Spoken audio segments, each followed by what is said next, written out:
آج کی اس نشست میں روزہ اور اس کے ثمرات کے حوالے سے کچھ گفتگو آپ کے گوش گزار کروں گا۔ اللہ تعالیٰ میری زبان پہ کلمۃ الحق جاری فرمائے۔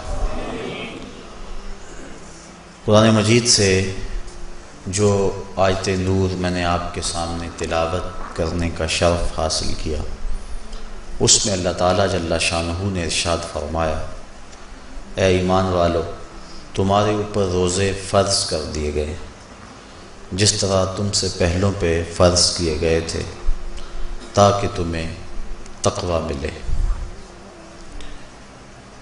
الصوم فی اللغت الامساک، روزہ لغت میں رک جانے کو کہتے ہیں۔ جب ہوا کے تیز جھکڑ چلتے چلتے رک جاتے تو اہل عرب کہتے سامت الریح، کہ ہوا رک گئی۔ تیز دوڑتا ہوا گھوڑا جب اچانک ٹھہرتا تو وہ کہتے سام الخیل، منہ زور گھوڑا رک گیا۔ تو روزے کو بھی روزہ اس لیے کہا جاتا ہے کہ نفس کا سرکش اور منہ زور گھوڑا رمضان میں رک جاتا ہے، اور جو اللہ کے حکموں کو ڈٹائی سے توڑتے ہیں رمضان میں ان کے سر بھی سجدوں میں دیکھیں۔ تو اس لیے صوم کو صوم کہا جاتا ہے کہ اس میں انسان گناہوں سے رک جاتا ہے۔ شریعت اسلامیہ میں طلوع فجر ثانی سے غروب آفتاب تک اکل و شرب اور جماع سے کستن رکے رہنے کو روزہ کہا جاتا ہے۔ روزے کی تاریخ کے حوالے سے علامہ اسماعیل حقی علیہ رحمہ تفسیر روح البیان میں لکھتے ہیں کہ ملک تحمورس ثالث کے دور میں قحط پڑا۔ یہ حضرت آدم علیہ السلام کی اولاد سے تیسرا بادشاہ ہوا ہے۔ تو اس نے اپنی قوم کو حکم دیا کہ وہ ایک وقت کا کھانا کھائیں اور ایک وقت کا کھانا بچا کر قحط زدہ علاقوں میں بھیجیں تاکہ دکھیوں اور مجبوروں کی مدد ہو سکے۔ ملک تحمورس الثالث کے اس حکم کو قوم نے قبول کیا اور ایک وقت کا کھانا بچا کر کے قحط زدہ علاقوں میں بھیجا۔ اس قوم کی یہ ادا اللہ کو پسند آ گئی تو اللہ نے اس کو عبادت قرار دے دیا۔ پھر اس کے بعد ہر نبی پر روزہ فرض ہوا۔ کما کتب علی الذین من قبلکم، اس پہ شاہد عادل ہے۔